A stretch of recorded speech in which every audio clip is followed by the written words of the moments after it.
Hi. Hi, good evening, Anita. Good evening. Let me just try and adjust my volume slightly. I just wanted to check, am I audible?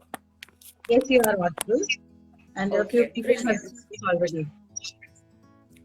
Sorry? A few people have joined us. I can see three people at least have Yes, joined us. right. So that's great then. We already have people who've joined us. Shall we wait for some time then or I think we can talk to the people who have already joined, and we can okay. ask them, do you have any queries? What do you expect out of this session? You can just give your comments. Yeah, I think that'll be great. A big hello to everyone who's already joined us, and a very warm welcome to everyone who will be joining us at some point later on.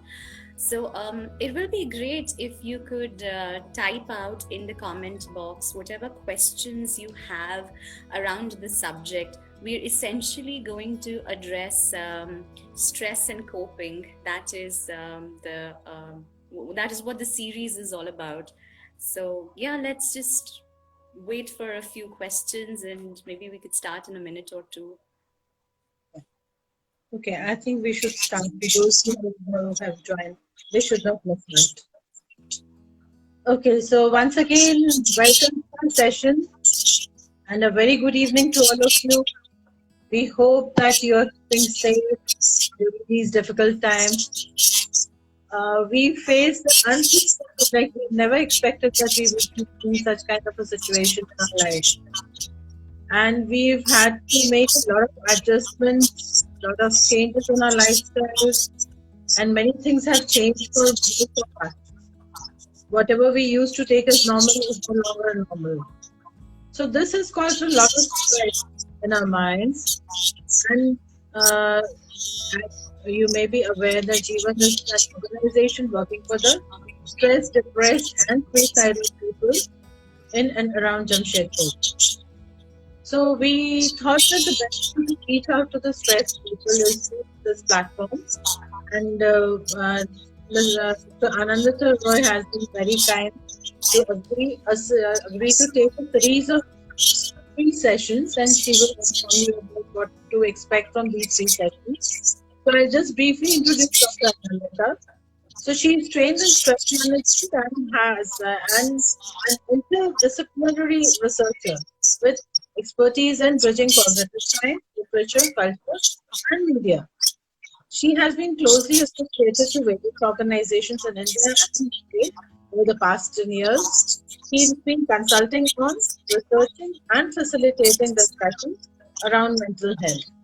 So we all expect to benefit a lot from her experience and her research. So I invite Anandita to please tell our audience like what to expect, what do they look for in the series.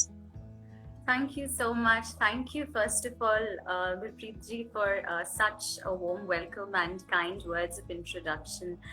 Before I begin, I'd like to take this opportunity to thank Jeevan for allowing me this platform and the freedom to design this series of webinars. In terms of what to look forward to, as the title of the series suggests, this series is about stress and coping, and you've already said, and rightfully so, that we're living in very chaotic times for most of us, and you know we, this the COVID-19 situation crept into our lives unwanted, unwarranted. Nobody asked for it, nobody was prepared for it.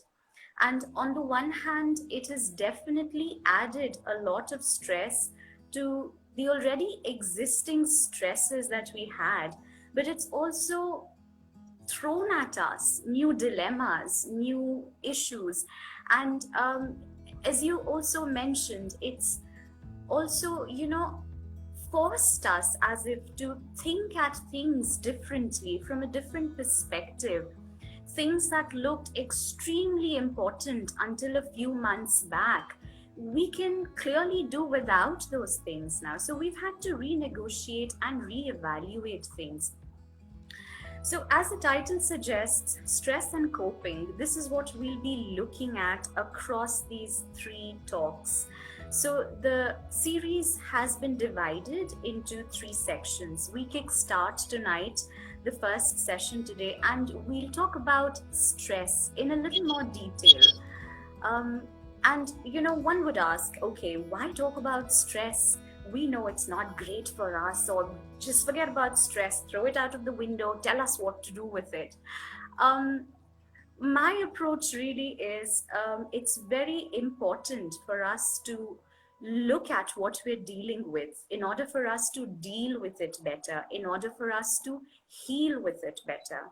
So this session, this series is of course about stress and coping, but tonight we will talk a little more about what stress is, what are the stress mechanisms, and what are the things that have stressed us out specifically during the times of this COVID-19 situation and the ongoing pandemic. A natural progression would then be in parts 2 and 3, where we will be looking at techniques, tips, and tricks to deal with stresses in our lives, to deal with what we're not happy about or what is making us uncomfortable. And it is my hope that the end of the series, we come out feeling more confident, more hopeful, more empowered in the way we look at stress, we understand stress, and we can deal with stress. So this is largely what we can look forward to. I'd also like to quickly add at this point in time that my whole idea of designing this series as a 3-part series was really to treat it as a journey. I do not want anybody who joins us to assume that we are fountains of great knowledge who will miraculously hand over to our lovely viewers some magic pill that is going to solve all the problems for them. It doesn't work that way. In as much as our training lies in being empathetic and working with people, unfortunately, I cannot walk your journey.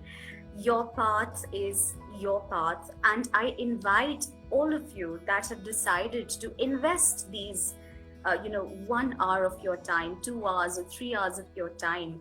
If you've decided to invest your time in this series of webinars, I really invite you to make good use of the information that you gather, such that when we come out of this webinars, when we come out of this series, we feel equipped to deal with situations. We feel more empowered. We don't shy away from difficulties or stresses in our lives. So, in as much as I'd love to, unfortunately, you will have to do some homework. One is active participation. Let us know what you're feeling, ask us questions, send us comments, feedback. The flyer for this event has, of course, Jeevan's details and numbers, but it also has my email address. Do get in touch with us. Make good use of these 3 hours or 2 hours or 1 hour that you've decided to invest in learning a little more about stress and coping with it. So the journey of the series of webinars also is about really being with you in this journey, such that you can identify better what feels like hurdles and obstacles for you, and you know the means and methods to use such that you can overcome these hurdles. And even if you were to fall in this journey, you can stand back up feeling more confident, feeling more empowered, feeling better prepared, really. So again, in a nutshell, the objective of the series is to spread a message of hope that yes, we are amidst extremely difficult times and chaotic times, but there is hope. Thank you so much, Anandita. But even during the normal time, people, or everyone in life faces. So how can we define stress? What exactly is stress? Right. So a rolling definition of stress that we can work with at this point is stress is an involuntary physical or psychological response to a stressor. Now, let us unpack this statement a little more. Now, when I say involuntary, I mean it's not meeting a situation in life and choosing and going, hey, you know what, that looks like stressful, I'll choose to be stressed. Or that's easy, I don't choose to be stressed. So it's involuntary. We do not always choose stress upon us. We get stressed, and it is a physical and psychological response to a trigger, a stressor, and we'll come to what a stressor is in a bit. But in terms of the mechanism of stress, what happens in the body is somewhere in your brain, um, a couple of hormones set off a chain reaction. And this happens along the hypothalamus and the pituitary in the brain. And once this chain reaction is set off, it ends in the adrenal glands. Adrenal glands are at the top of your kidney. And what happens is the adrenal glands then secrete adrenaline and cortisol. Under the influence of adrenaline and cortisol, the body could, the body undergoes certain changes. The heartbeat tends to go up. You could break into a sweat. Your hands and feet could go cold. There could be trembling. The other, you tend to feel more panicky, for instance. So these changes happen in the body when the stress mechanism is set off. You tend to feel more tensed. The muscles seem more tensed, and especially the muscles around your arms and your legs. Now, one has to understand that what has just happened is that your body has prepared you for what's called the fight or flight mode. And this is almost like a genetic blueprint, a blueprint that we get from our ancestors when they were hunter-gatherers or cavemen.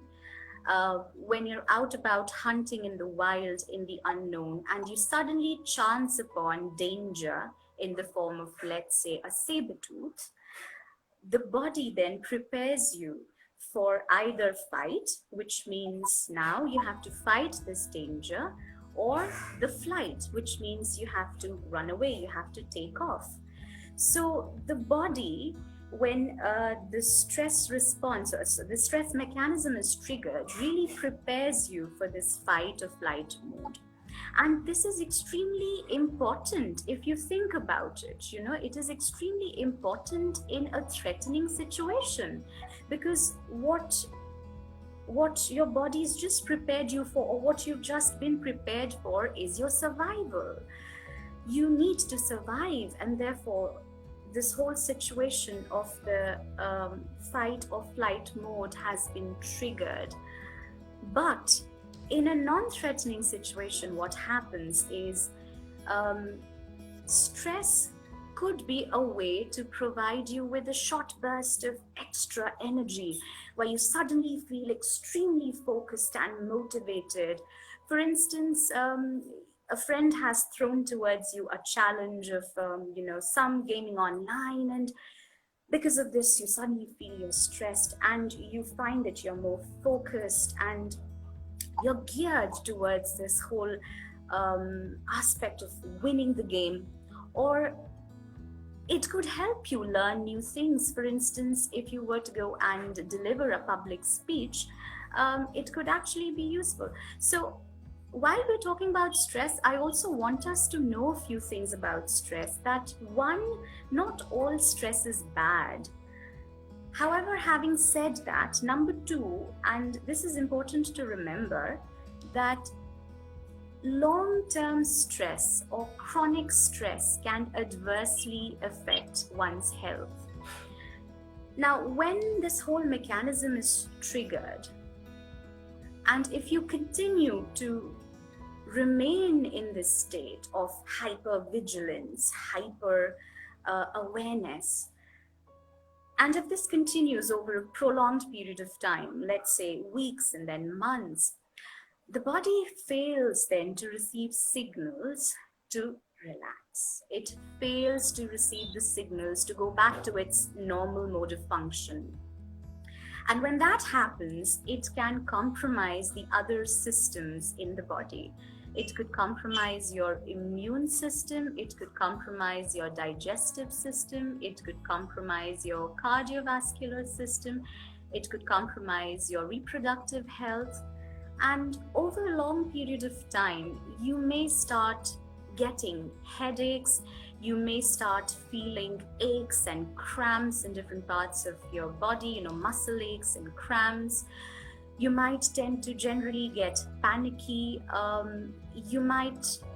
There could be changes in your appetite. You could be stress eating a lot, or you may find no joy in food, or you generally feel you're lacking in energy and you're constantly exhausted. And what chronic stress can then do is increase the risk of other health complications. It could risk your chances of getting heart-related disease, hypertension, diabetes, and it also definitely affects the mental health and could lead to a lot of emotional disorders and mental health issues. So this is what stress is, this is what stress does. But the third point I want to come to and talk about stress is everybody gets stressed. And you're right when you said it's not just specific to the COVID times that we're living in. Stress is something that everybody gets. And yes, stress affects everyone differently. Inasmuch as we have similarities, no two people are the same, and therefore no two people's response to stress is the same. So for instance, you and I could be in a situation we both perceive as being stressful, but it could be the case that you're able to cope with it better and come out of it feeling much happier, more healthier, while I am absolutely overwhelmed and I struggle. It could also be that what you perceive as a stressful situation, I may not perceive as a stressful situation. So, inasmuch as everyone gets stressed, how we respond to stress and how we respond to coping with it is largely different as well. Okay, that's great. You explained it beautifully, Anandita.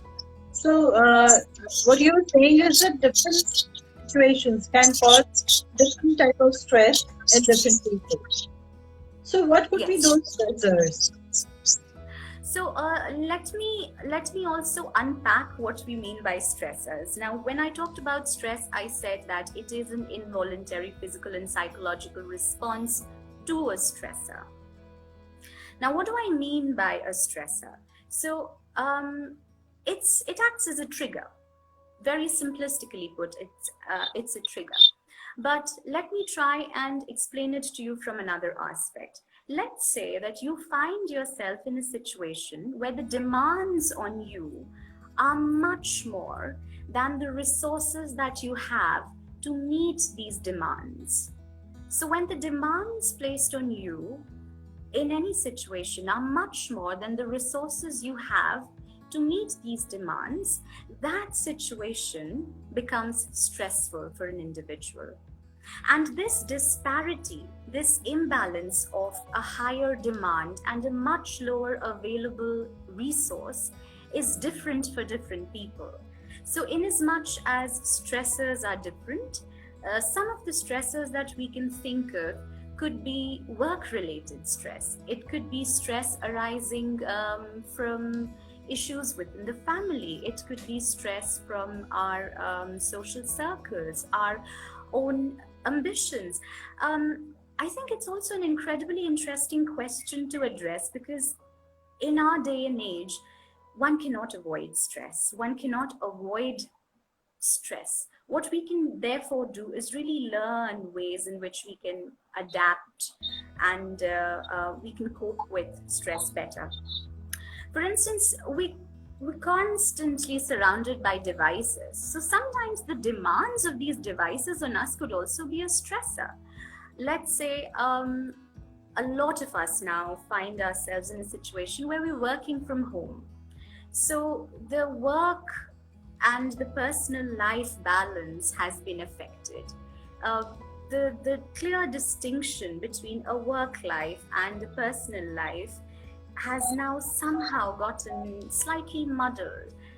It's expected that you attend calls because, well, you're at home, aren't you? You're working from home. Or let's say you get an email at 10 p.m., you're expected to reply to it immediately. Or there's also what's called the fear of missing out. And this is something which is very prevalent that we see in the young people these days with so many social media platforms which allow us to connect. They also create in us that sense of anxiety where we constantly feel, oh, am I missing out on something? Oh, okay, so we've been in this phase of lockdown. Look, my friend, she put on 5 kgs, but now she's lost 3 kgs. What did she do? What do I do about it? So, this constant fear of missing out or is also something that can stress us out. Of course, I've talked about the demand on the devices, the work-life balance being slightly, becoming blurred in that way. Also, as we find ourselves spending more and more time at home, the rates of conflicts within the space of the home, that has also gone up. So that could be another stressor. Difficult conversation is something I found extremely prevalent in the times of these corona. Corona has seen a lot of people losing their jobs. So if you are a team manager and if you have to talk to a member of your team who's great at their work, but for all sorts of reasons, they can't keep their jobs anymore, it's difficult to have that kind of conversations. And it's very, very stressful for the person who is about to have these conversations. On the other hand, if I am a part of a team and I'm about to lose a job, it could be extremely stressful for me as well. So these situations also, and of course, there is this whole thing about the uncertainty of the well-being of a loved one, the well-being of a family member, and our own health, untimely deaths. A lot of people not being able to say goodbye to the loved ones, that constant fear of not knowing how the coronavirus is going to affect us. So the way I look at the pandemic is it's not just a viral threat, really. It's really threatened a lot of other aspects in our lives. So these could potentially be some of the stressors. Something that I have been very stressed about is deadlines. Especially when you're constantly having to work on multiple projects, deadlines could be very stressful. So these are certain examples of stressors, I would think. So I request my viewers to share whatever stress in them, the stresses in their life. Yes, so I think you can help them address the issues. Yeah. I think having heard what some of the stressors could be, it would actually be nice if you feel able to share what stresses you out, for instance. That would be great if the viewers could share their thoughts with us. While they're doing it, would you like to share, Gurpreet ji, some of the stressful situations that you found yourself in? If it's specific to the coronavirus, great, but more generally as well. Generally in life, yes. Life is not the same always. There are ups and downs. The major stress in my life was when I lost my husband suddenly to a road accident, and my children were small, and I didn't know how to deal with that situation at that time. So yes, that caused a lot of stress in my life.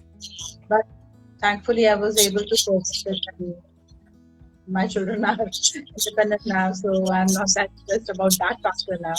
But as life goes on, our stressors keep changing in our Yeah, day-to-day life. So some stressors affect us badly, and some stressors we are able to cope with easily. yeah, So yeah. would the participants, would you like to share any of your stressors?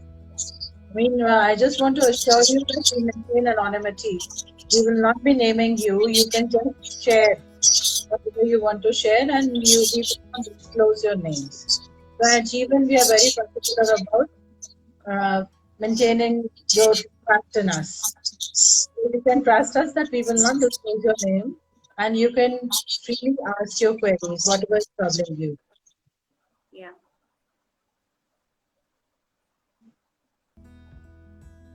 I think while we're waiting for responses, um, the issue that you raised is extremely important. That stress could arise from a sudden situation that has occurred. Stress could be brought about a sudden change, and There's it, a it could question also.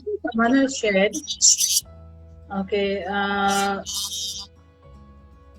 as a teacher, there was a lot of stress, and now also there is stress due to Corona situation. So how can teachers deal with work stress? Okay. Because for them also the situation that they have to teach differently, they have to do the test differently, I mean, and Yeah. manage children at home. Staying at home and managing everything is definitely more difficult. So what would Yes. be your suggestion to her? Right. Or I the think I definitely want to respond to the question that.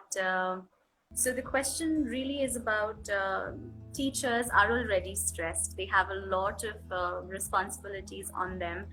But of course, the corona, this whole situation of the ongoing pandemic has made things slightly more stressful for them. So how do they deal with that stress? I think the best way to respond to this question would be to understand ways in which we can really break this question down. So, and there are a few. Let's talk about, to start with. Let's talk about the idea of space. Let's talk about the idea of space, personal, shared, communal. Now, what the pandemic has done is obviously it's brought with it a lot of new rules and regulations. And these rules and regulations have meant that we have to obviously, for obvious reasons, abide by these. When you're going out, you have to maintain a sense of hygiene, you have to wear a mask, there's social distancing. But also in terms of your living space, in terms of movement, it's restricted your movement in a lot of ways. But in terms of your space, now this question really goes back to the issue that I talked about, the work and personal life, the line or the distinction between personal life and work being, blurred. So, do we have another comment here? I'm sorry because. Yeah, someone has shared major stressor is academic. So this child has been raised by a single mother. So the major stressor for him is academics. Okay, right.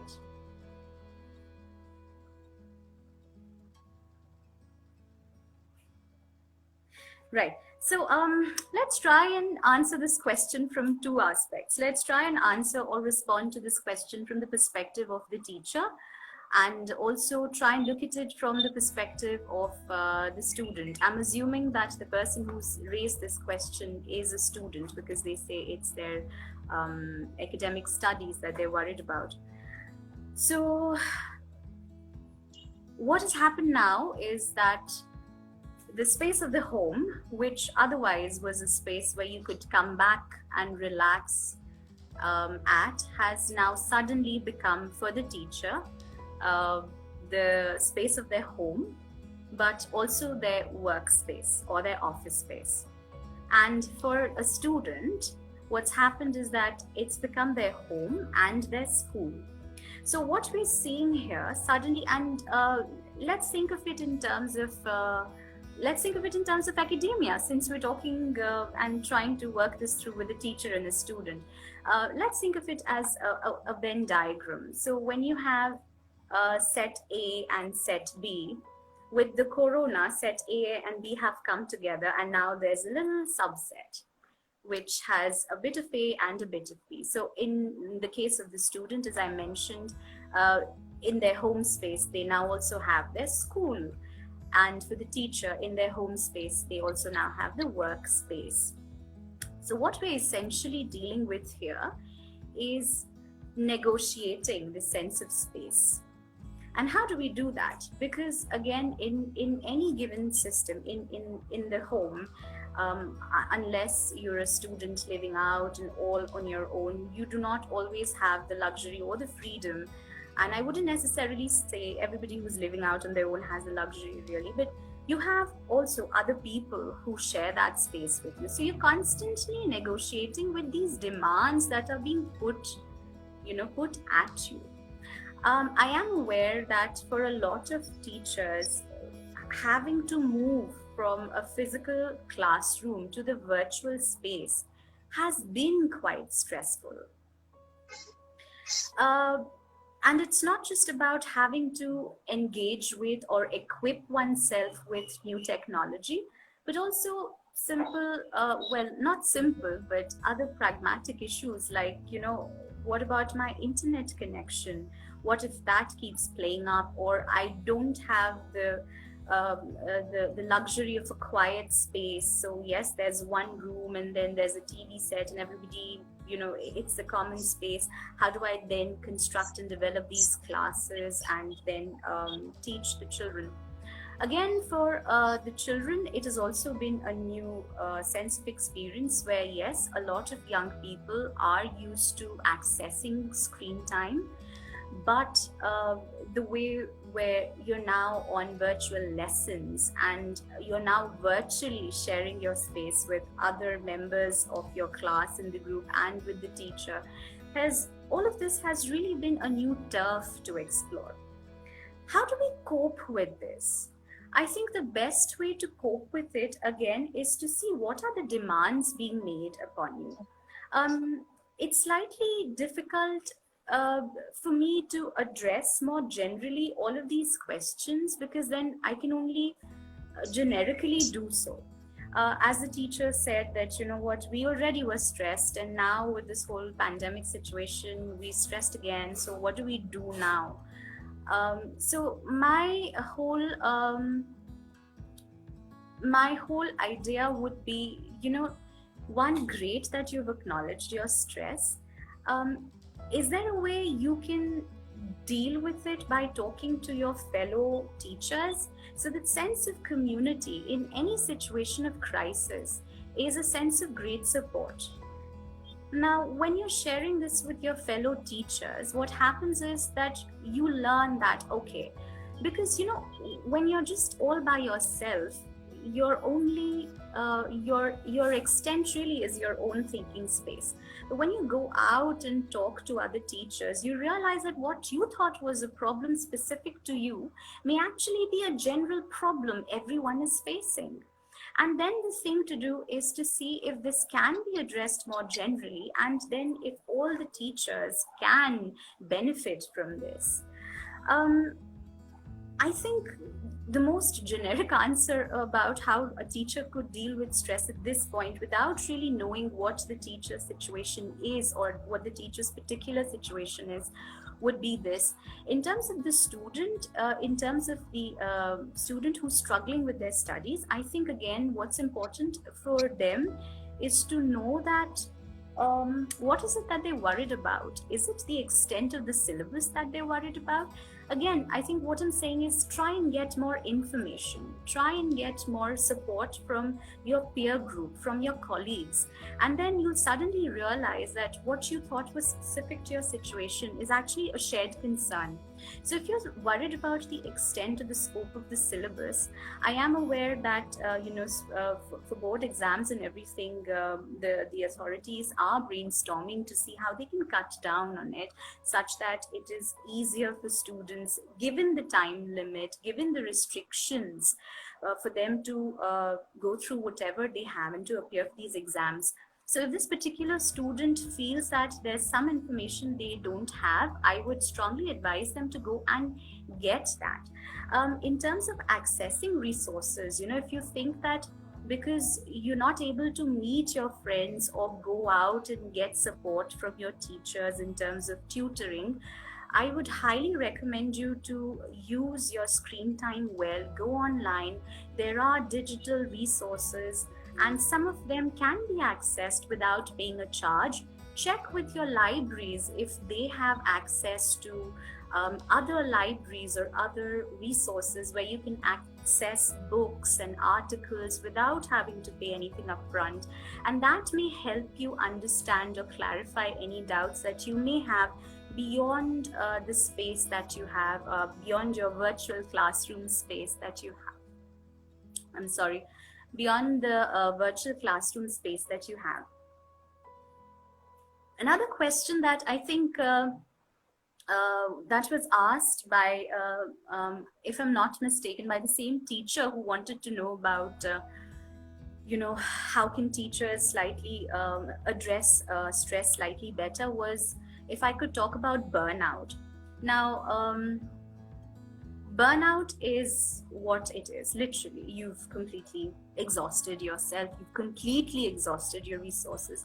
Now, when we're talking about this disparity where you have the demands which are higher and the resources which are very little, and then there's this disparity which doesn't match up or add up, in the case of burnout, again, it is a case of constantly being in that state of feeling stress, chronically feeling stressed, such that the situations that you could deal with otherwise, you suddenly feel that you can't anymore, because the whole perception then is that, oh my God, I have nothing to deal with it. So the limited resources in the case of burnout feel like no resources at all. And again, burnout is not a great state of being to be in, because it could take months to recover from it. So that is the reason we mentioned, we talked about stress, and we said not all stress is bad, but chronic stress or long-term stress can be really harmful, and burnout is what is not, it's not where you want to be. Okay, another question, Nandita. How to deal with children these days when they're at home and have become free attention drawers? Right. I would ask whoever's asked this question to think about what they mean by giving attention. What is, when we pay attention to something, what is it that we're doing? So for me, I pay attention to something that has caught my attention or caught my interest, for instance. So one, it's a matter of what catches your interest. Two, it's a matter of you being there, you being there in terms of your presence, you being there in terms of giving that matter of interest your time.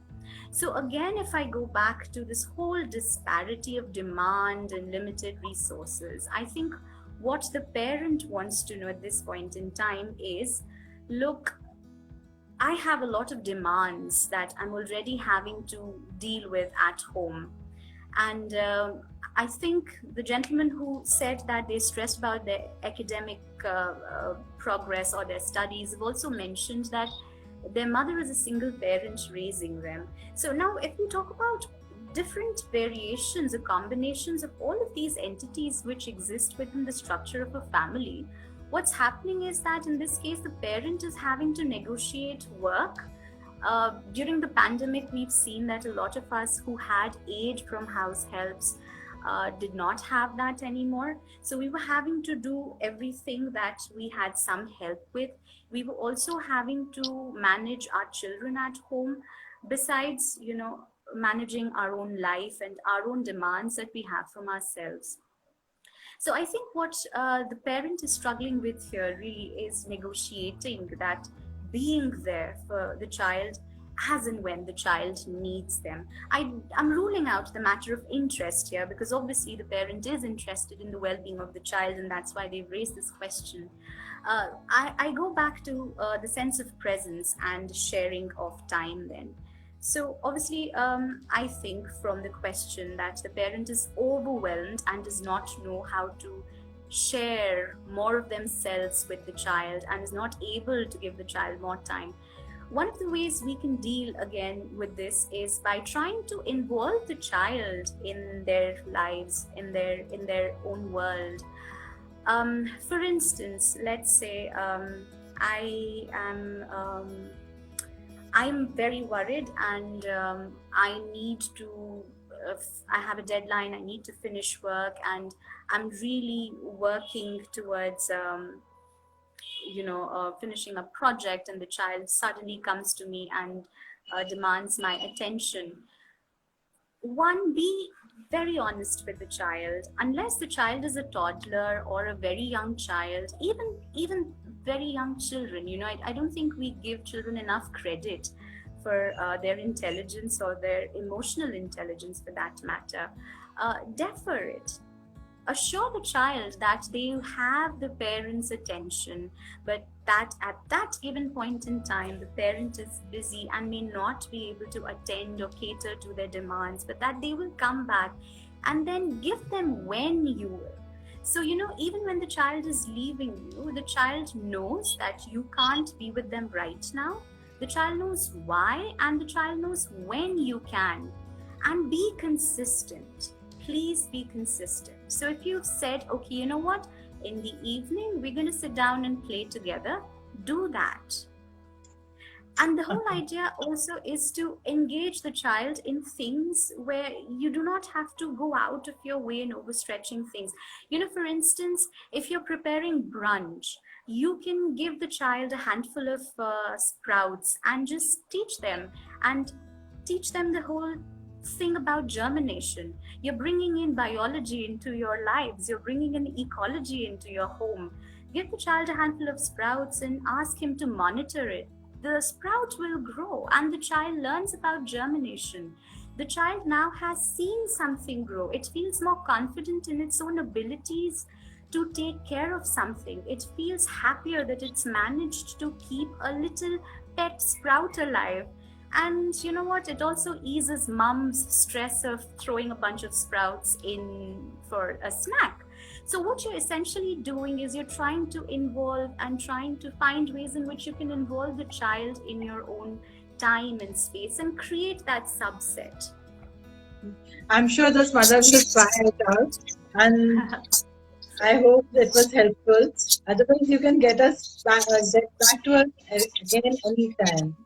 So even Anandita will be sharing her email address, and you have our phone number in which you can send WhatsApp queries. We go to the next question. I think we have just 10 minutes. Yeah. So this person wants to know if there is very less appreciation for achievements, be it small or big in the family, due to elder siblings having better academic effort. How to handle this stress?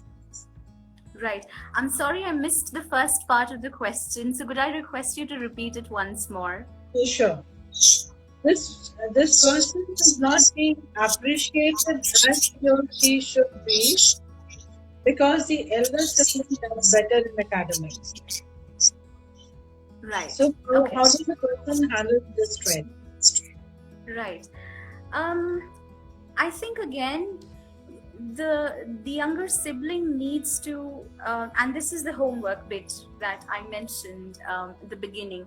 Because as I answer all of these questions, I run the risk of as if generally prescribing something. Now, one size does not fit all, unfortunately, in the kind of work that we do. And that's why Gurpreet ji and I have been stressing that do write to us, get in touch with us, so we can kind of cater the answers to specifically meet your needs.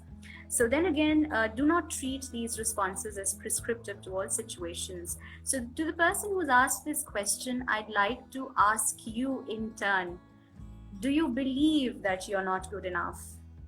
Do you believe that? If the answer is no, I want you to go back and think hard and tell yourself, why is it that you feel so? And if the answer is yes, I want you again to go back and think, why is it so? Now, when we talk about achievers, again, what we've done is we've set a standard. And oftentimes, Gurpreet ji, this standard really is a learned, a constructed standard. You know, there is no natural standard. There is no natural law which says, oh, this is the standard of achievers and this is the standard of successful people.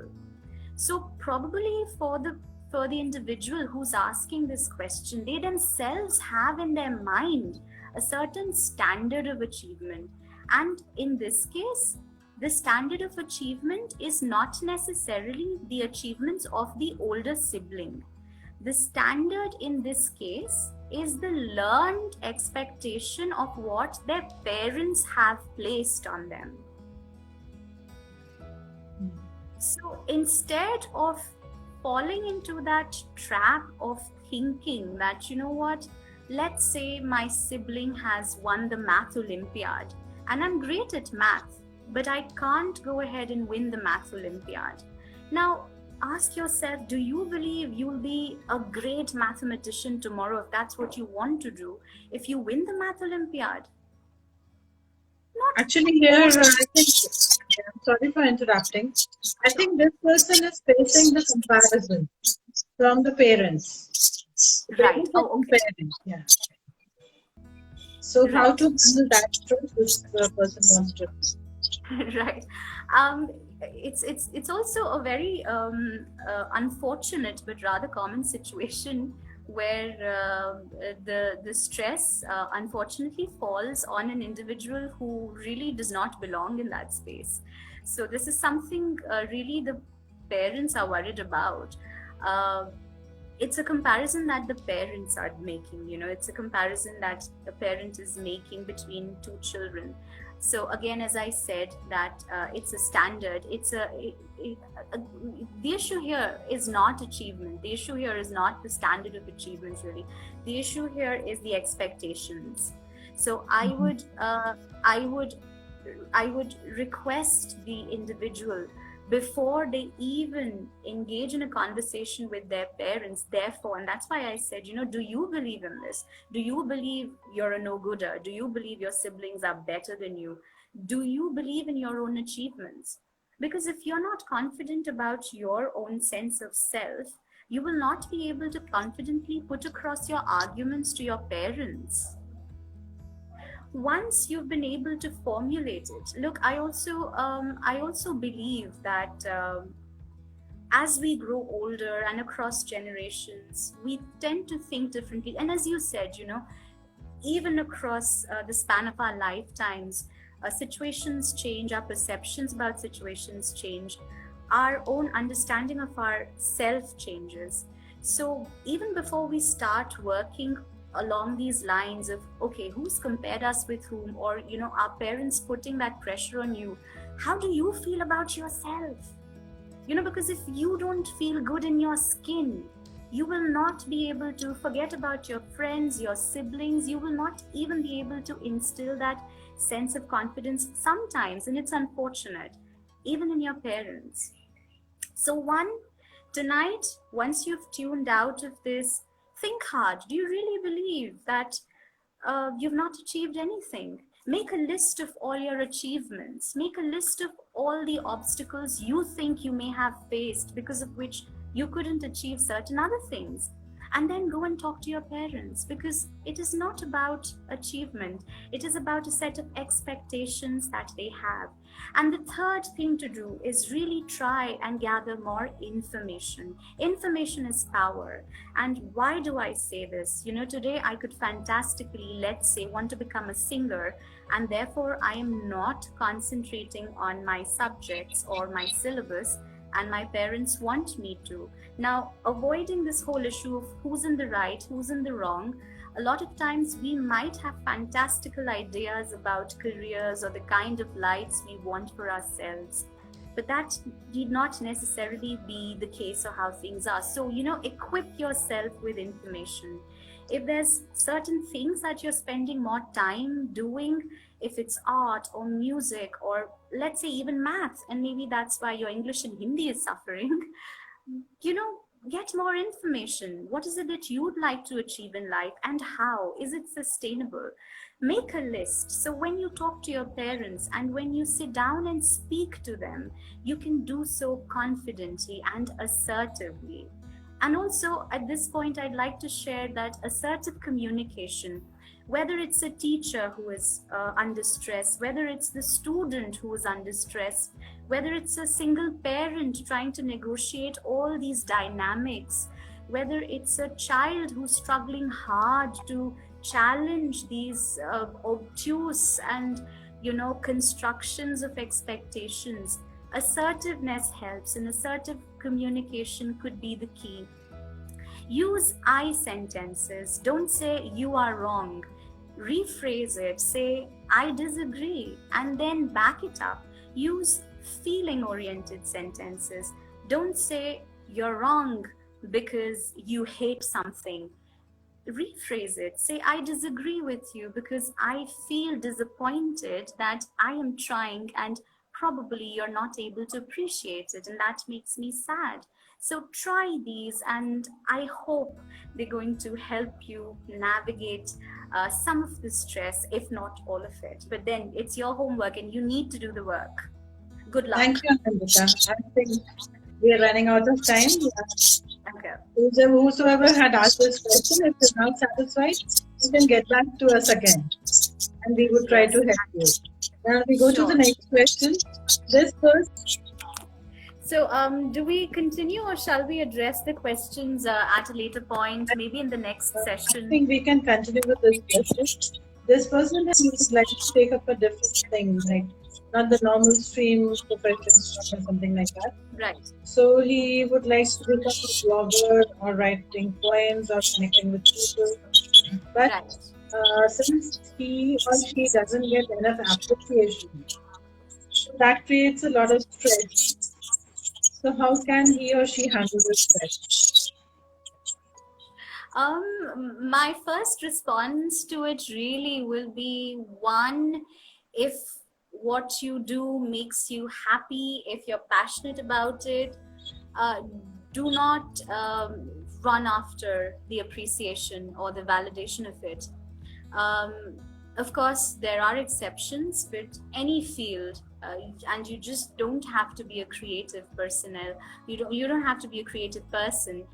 It could be you could be in the police department, you could be a doctor, you could be a teacher, you could be a homemaker. You don't do everything for the appreciation bit of it. Of course it helps if people are appreciating your work, but you know what, treat it as a feedback. Don't treat it as a fuel to run your system. Your fuel is your passion. Your fuel is your commitment to the art. Your fuel is your feeling for the craft. Appreciation should be treated as a feedback. If you get feedback, great. Try and see what people have told you, work on it so that you can become better. But if you do not get a feedback, That's fine as well. You keep doing you. You keep doing your work. You walk your walk, you talk your talk. And when you've reached a certain position where you feel confident in yourself, you know what? You will not think about the appreciation, because then the work of art is going to speak on your behalf. The author is not always as important as the poetry or the story that they write. We often tend to remember the piece of art. We often tend to remember the piece of poetry, the piece of poem, or a movie. The artist really is somebody who makes it, and then you put it in front of the world for the world to see.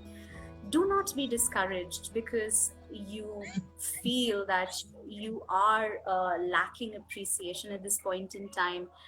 As I said, if it comes your way, great. Take it with a pinch of salt if it's negative, but treat it as a feedback. And if it doesn't, it shouldn't stop you, because if this is something that you've chosen out of love and out of passion, it doesn't matter.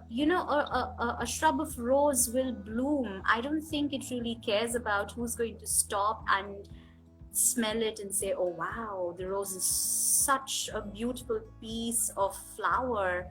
It doesn't matter if nobody stops by and appreciates it. Now the rose doesn't become sad and dies. Well, having said that, of course, there are research with there is research, and there are researchers which say that if you talk kindly to something, even plants, they respond better.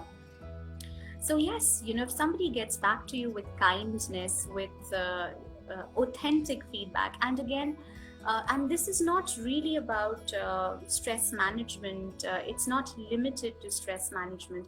As somebody who's had some experiences, I'm assuming you're younger than I am. Uh, Please do not confuse niceness for goodness. People can be really harsh but give you honest and great important feedback. Yet some people may tend to be nice but refrain from giving you the kind of feedback that you need. So you need to have your priorities right. You need to know what is it that um, what is it that you're after. Why are you in this for, to begin with?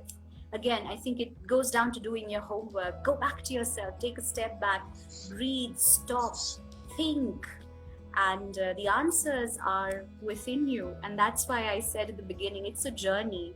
It's a journey, and we have to walk our path. Another question which had come, we just recorded, so and hope that the person who had asked the question will view it at some point of time, because I don't think that person has joined us again. So uncertainty about future is causing a lot of stress in students who have just finished school or graduation this year. So how does one handle this stress? I would like this person again to think what uncertainty according to them means. What are they uncertain about? Are they uncertain about not having the kind of grades in order to get into a certain kind of course? Are they worried about the career path that they're choosing that may not necessarily work out now in the aftermath or during the pandemic, as or are they worried that they're not sure if they'd need a few years between school and college? So what is it that they're uncertain about, really, to start with? Again, to get more information about everything, this whole uncertainty. Again, if we think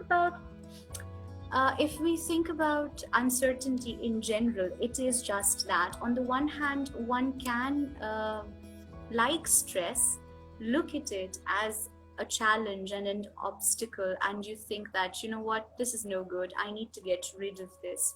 On the other hand, it also offers you actually the scope and the potential to rethink things through. Because in the midst of these uncertain times, in the midst of this uncertainty, a lot of changes are happening, a lot of things, are transpiring. The way we look at jobs and seeking jobs or working at workplace is not the same anymore. The way we look at school or schooling is not the same anymore. Our homes have become a school. We're using new technology, new media to learn and grow more. So again, I invite you to look at stress and the stress arising from what you think is the uncertainty. More generally about uncertainty is, what is certainty? Certainty is, according to me, a habit. It's when we used to something which is constantly repeated itself, in as much as it's now become a habit. And sometimes we do things out of habit. Let's say when I get up to go and get a glass of water, I'm not necessarily thinking how many steps do I need to take, how exactly do I need to bend and hold the glass of water and go near the tap, how many inches do I retrace. No, it's become a habit. I was crawling, I fell, I've learned how to walk, and my body has now learned it. It's become a habit. So, certainty is a habit, and uncertainty, therefore, can be an enormous opportunity that invites you to break this habit and to see what new things can come out of it.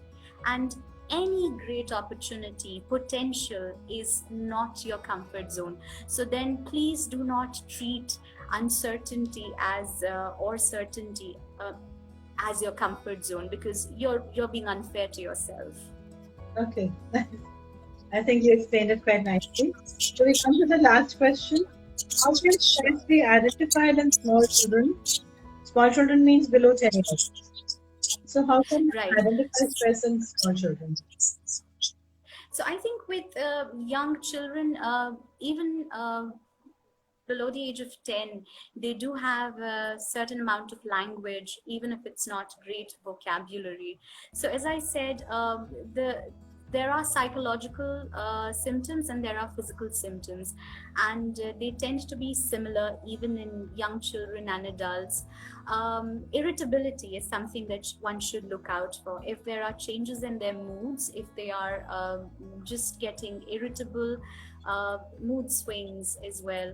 But also look out, because we expecting children to be full of energy, and let's assume that this child before the corona pandemic hit was able to go out and meet their peer groups at schools, or they were able to run around freely on the playground, and they can't do that anymore because now they're limited in that space of their homes. They're not able to access their world. When we were talking about the worlds and the Venn diagrams and the set and subset, so even a child's life is quite rich. They have friends who they pretend play with. They're flying airplanes and they're astronauts, and they're building castles.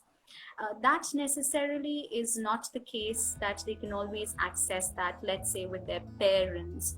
So what do you do about that? Or they feel restrained and they don't have that sense of freedom to go out and play anymore, interact with their friends. I would invite the individual to then again look at attention seeking. That could be a symptom that the child is really stressed, because the child is now trying to knock at you and go, knock, knock, knock. You know what? I don't know what to do. Knock, knock, knock. You know what? Can you come and play with me? Knock, knock, knock. Can you do this for me? So it's not necessarily that the child is making unfair demands on you. It's just the child's vocabulary to access some of that lost world. So look out for these. If in the past few days, weeks, or months, they've become more irritable, or if they're seeking more attention, these could be signs. Also, changes in their sleeping patterns. Changes in their appetite. See if the child is complaining of body aches and cramps, and they've not fallen or hurt themselves. Also, definitely see if the child feels more, is constantly low, or has disengaged, or doesn't want to, or the child wants to scream and shout a little more because they're confused, they don't know what's going around. It's equally frustrating for them, but like us adults, they are not trained to come with that vocabulary. So then what do? They become attention seeker, or they throw a fit. But if this is something that is not very normal to this child in question, look out for these, and be mindful of these, because again, these could be signs that the child is feeling stressed, and we definitely need to make sure that these do not continue and they don't go on for a longer time. So I think those were the questions people wanted answered today. So you can Right. briefly explain what to expect next Wednesday so that people can join. Right. Yeah. So I think, as I said, I really wanted to spend time talking about stress and understanding the mechanism of stress today. And the way I have tried to answer these questions is also an invitation for all of us to rethink the way we think our questions. Because at the end of the day, yes, sessions 2 and 3 will be about coping techniques. They will be about tips that we can use, tricks that we can use, or resources that we can go back and look up for ourselves for further reference. But if you come to me and the approach is that I'm really coming to a jar of information, I open the lid when the session starts and I pick up candies of information that suit me. But once I've tuned out, I just throw these candies of information and they're sitting on my couch or lying on the tabletop or in the sink doing nothing. Then what you're essentially doing is just hoarding and collecting more and more information without necessarily making use of it. And the only way we tend to make use of information is when we think it's valuable for us. And I emphasize on the word we think because, again, it's a personal journey. Everything I may have said today may be useful for someone, may be absolutely useless for someone else. That's because I am negotiating all of this in terms of my own situation. So today what I've done, as I said, through the session and also in the way I'm answering the questions, is really an invitation for you to take a step back, to unconstruct your own questions, to unpack your own ways of thinking about stress and stressful situations, so that when we come back next Wednesday, when we come back for sessions 2 and 3, we feel more confident in listening to this information. But when we go back home, we also feel empowered to adapt it, to fine-tune it, and to suit it according to our own situations and according to our own conditions. At the end of the day, the job that we're doing is not just giving you information, because the information is readily available. The real hope is to empower you, so you go back and you can use this to feel more confident, feel better. So really, sessions 2 and 3 depend on you doing your homework this week. Think about stress. Think about what is it that makes you stress, and I invite you to think about your relationship with space, with your own space, and with the space that you share with other people. What has COVID-19 done to it, or what has COVID-19 undone? Because then that is going to help us understand our own sense of self and our own sense of being, so that when we come to sessions 2 and 3 and we see these tips and techniques, we know what will work for us and what needs to be fine-tuned. Thank you, Anandita. I'll just share my WhatsApp number, Jeevan's WhatsApp number, on which you can give us the feedback. We would love to have the feedback from you. And if there's anything particular which you need to be addressed, so we are open to suggestions. Please write to us. You can WhatsApp your suggestions or your queries to 9955 377 500. Or you can send a mail to Dot. That is DRASTHOUGHT @gmail.com. It's there in Okay. our I post also, Yeah. so you can take it from there. And we look forward to seeing you next Wednesday. And have a nice week, safe week, stay safe, stay blessed. Good night. Yeah. Thank you everyone for joining us as well. Thanks a lot for joining us. We look forward to seeing you again next week. Thank you. Bye bye. Bye bye.